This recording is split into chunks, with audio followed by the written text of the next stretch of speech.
Les éditions Sixtrid, avec l'aimable autorisation des éditions Talendier, présentent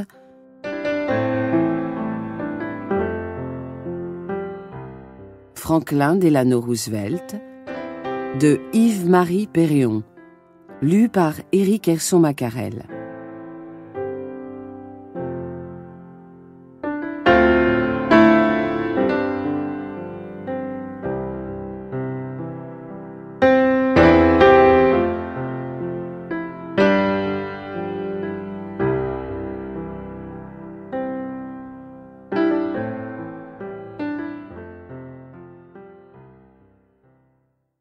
Introduction.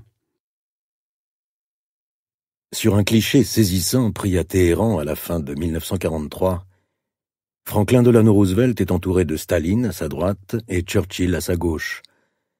Il est assis dans un fauteuil légèrement plus élevé que ceux de ses deux comparses en uniforme. Devant l'objectif, le dictateur soviétique fronce les sourcils et croise les doigts d'un air un peu emprunté. Le premier ministre britannique, Mossad, se tasse sur son siège.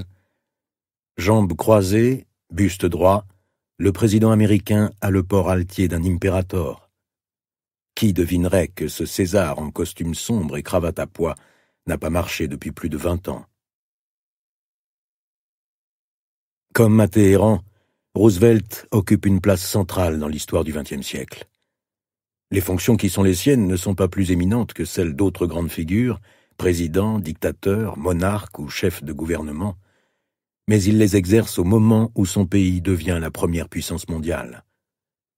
S'il n'est pas l'unique pilote de cette traversée, c'est lui qui tient la barre dans les passes les plus difficiles. Sur la scène intérieure, son rôle n'est pas moins important. Il est l'artisan de réformes durables et modifie radicalement l'exercice du pouvoir exécutif. Sa présidence demeure une référence pour ses successeurs, républicains aussi bien que démocrates. Son rayonnement dépasse les frontières de l'espace et du temps.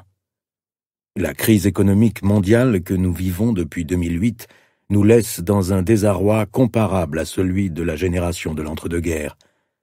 La presse américaine compare la grande récession contemporaine à la grande dépression des années 1930.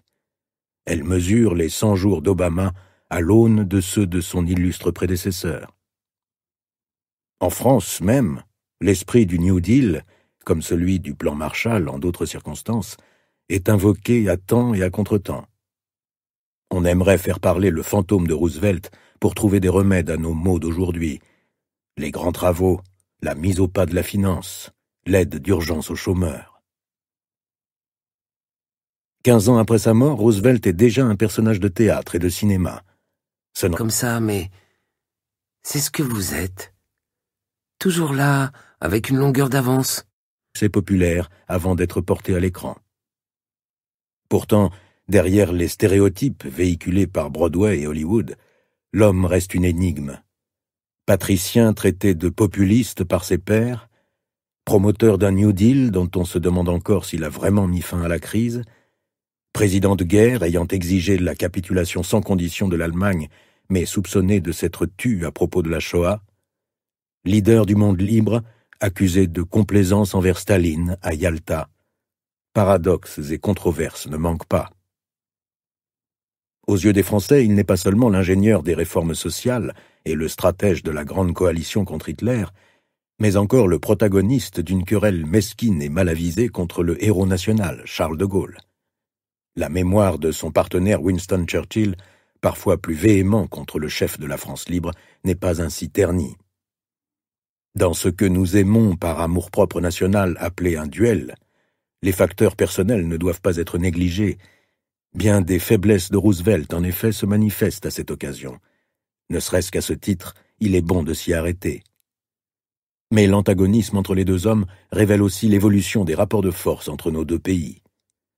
Recevant dans Paris libéré Harry Hopkins, très proche collaborateur du président américain, De Gaulle l'interroge sur la cause de l'état fâcheux de leurs relations. « Cette cause, me répondit-il, c'est avant tout la déception stupéfaite que nous a infligée la France, quand nous la vîmes en 1940 s'effondrer dans le désastre, puis dans la capitulation. L'idée que de tout temps nous nous étions faites de sa valeur et de son énergie fut bouleversée en un instant. Jugeant que la France n'était plus ce qu'elle avait été, nous ne pouvions avoir foi en elle pour tenir un des grands rôles. La défaite de la France, aux yeux de Roosevelt, n'est pas moins étrange que pour ses contemporains d'outre-Atlantique. Elle compte pour beaucoup dans sa décision de briguer un exceptionnel 3e mandat et dans celle de ses concitoyens de lui renouveler leur confiance. À l'échelle d'une présidence de 12 ans et quelques semaines, les mois de mai et juin 1940, pour importants qu'ils soient, sont un moment transitoire. Bien que la guerre ne commence pour les États-Unis qu'en décembre de l'année suivante, il y a déjà longtemps que Roosevelt suit de près les événements d'Europe et d'Asie. Les tensions internationales qu'il paraît encore possible de maîtriser pendant les années 1920 ont leur origine dans les déséquilibres de l'après-Première Guerre mondiale. Il en va de même pour la crise économique.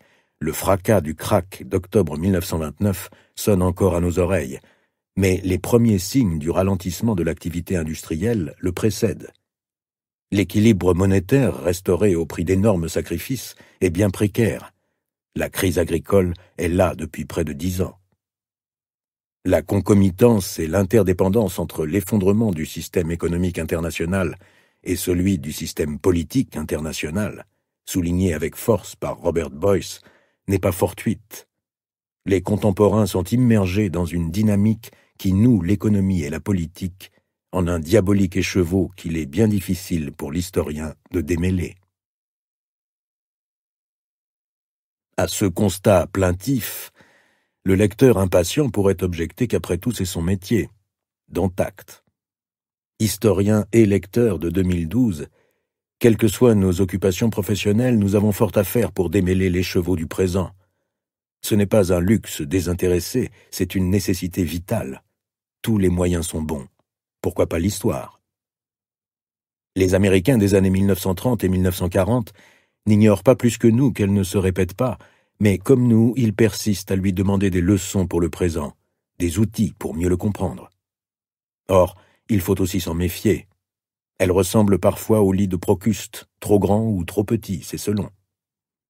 En lisant le krach de 1929, à la lumière de celui de 1873, il tarde à mesurer l'exceptionnalité de la Grande Dépression et des remèdes qu'elle appelle. Comparer les crimes nazis à ceux de l'armée de Guillaume II, dont ils savent qu'ils ont été amplifiés par la propagande alliée, est l'un des motifs pour lesquels ils ne voient pas la Shoah, en dépit des informations concordantes qui leur parviennent d'Europe. À quel moment comprennent-ils que la crise est d'une autre nature que celle plus courte de la fin du siècle précédent? Quand renoncent-ils à espérer la paix? Pour Roosevelt, ce ne sont pas des spéculations abstraites. Il est élu pour décider, décider pour ou contre, décider de ne pas décider. C'est cette séquence d'interrogations et de décisions que ce livre se propose de restituer. Ce projet inspire quelques choix, quelques partis pris, en petit nombre et guerre révolutionnaire. On n'aborde pas l'exercice biographique sans respect pour le classicisme. On est en droit d'attendre du récit d'une vie qu'il soit aussi éloigné de la géographie que du procès rétrospectif, précision banale qui n'est pas de pure forme, car on a vu naguère dans un livre à succès un Roosevelt de fiction figurer au banc des accusés.